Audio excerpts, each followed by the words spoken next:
So is it only important for us to be a good steward of our stuff, our material possessions, our worldly things? Or is it equally and much more so important that we be good stewards of our minds and our hearts and our consciousness and our imagination and our soul and everything about us? I think the answer to that is obvious, which is what I want to talk to you about here for a few minutes today. Welcome back to the channel, everybody. I'm Wes, and here on this channel I share my personal experiences that have led me to discover Christ ignited within me, and it's my purpose, it's my mission to try to share those experiences with everyone, to try to help others, to guide them along their paths if they feel guided to take part in this ministry. So with that being said, in my previous video, I did talk about being a good steward, and I wanted to kind of continue that conversation a little bit. And the the piece of scripture that I came across as far as this goes, it's from 1 Peter chapter 4 verses 8 through 10, which I'll share with you here real quick. It says, "Above all, love one another deeply, because love covers a multitude of sins. Offer hospitality to one another without grumbling. Each of you should use whatever gift you have received to serve others as faithful stewards of God's grace in its various forms." So what is that telling us? It's telling us the importance of love and why we should love one another. And the thing of it is, one thing that I've learned along my journey is that how can we possibly truly love others from the heart? I mean, sure, we can pretend, we can say the words, but is that love truly felt in the heart? Is it being transmitted out through us, or is it just a superficial kind of love that's kind of hollow and empty words? Well, the reason that it's so important that it's so important first that we learn to love ourselves, because how can we possibly truly love anybody else if we don't love ourselves first? And part of loving ourselves involves, again, being a good steward of just who we are as a human being. What kind of thoughts are we having? What are the things that we're spending our time doing? Are we sleeping our lives away, or are we looking for ways to be of service to others? And again, this it comes back to, again, the being of service to others, and it comes back to the golden rule and to humility as well. We should think of others more than we think of ourselves, and we should always contemplate how our thoughts, words, and actions are going to impact others. Well, I think so many of us are stuck in this just perpetual cycle of, just this negative thinking that just kind of twirls about in our minds. And it's so important to break free from that. The thing of it is, the way that our consciousness works is like what our attention is focused on is what kind of guides our life. And there's so many different things that are just trying to grab our attention continuously and pull it in this direction and in that direction. There's so much out there on the internet that we can just get lost in just thumbnails and headlines without even clicking on anything. Our consciousness, our attention can just go from one thing to the next, to the next, to the next, and the next thing you know, our mind is just a jumbled mess of all these things that we put into it. So it's so important that we quiet and still our mind in an attempt to, find that still small voice within, and listen to that intuition and do what it's guiding us to do. And one thing I think that we'll all find that all of our intuitions guide us to do, I think, is to be a good steward of ourselves, to cultivate a sense of awareness of what thoughts are we having. Are we constantly thinking negative thoughts about others? Well, if we are, then that's a reflection of what we think of ourselves. You know, what's inside of us is reflected outwardly. So the situation and circumstances that we find ourselves in is nothing more than a reflection of what our inner world, what our inner life is. So again, next time any of us finds ourselves thinking just this plethora of just negative thoughts that just will not cease, I encourage everybody to just take a step back, you know, again, take those few deep breaths and just ask yourself, why am I thinking these things? Well, maybe it's because, you know, you've been scrolling on your phone for the last 45 minutes. And I mean, in the world we live in today, y'all know as well as I do that there's the vast majority of the headlines and the things that we see on there are fear-based and they're negative in nature. And I think that they're designed to pull us away from our true spirit. They're designed to scramble our consciousness and to scramble our minds to where we can't focus our attention in any one particular direction of our choosing. So again, take that few minutes, or I mean just a few seconds even, just take a few deep breaths whenever you find yourself just in a negative mood to where you feel like nothing's going right, the world's stacked against you. Just breathe for a few minutes and try to clear the top layer of that out. And I say the top layer because, you know, it's not like you can sit there and breathe for 30 seconds and all of a sudden have crystal clarity.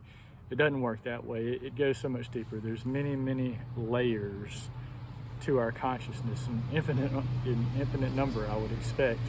But again, in order to begin to develop that sense of awareness within, we first need to stop, pause, breathe, and just ask ourselves, what exactly is it that's filling my mind?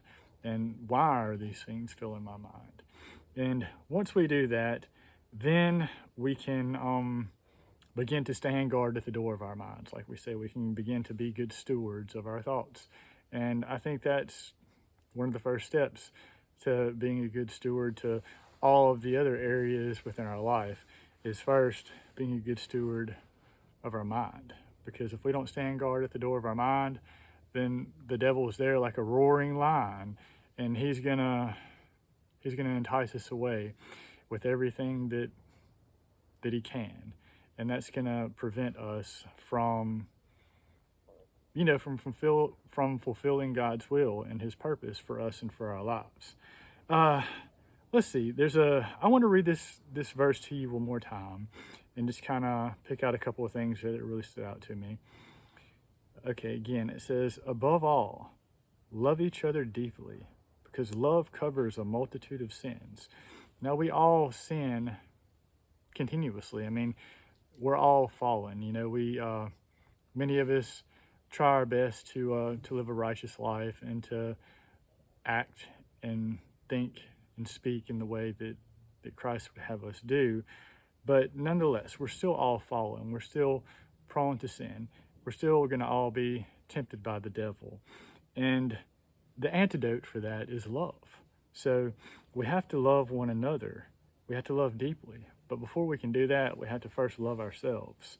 And in order to do that, we have to, again, be a good steward of our mind, control our attention, control what thoughts come into our mind, control where our attention goes, and so on. Okay, it goes on to say, offer hospitality to one another without grumbling. So again, we should be of service to one another without complaining.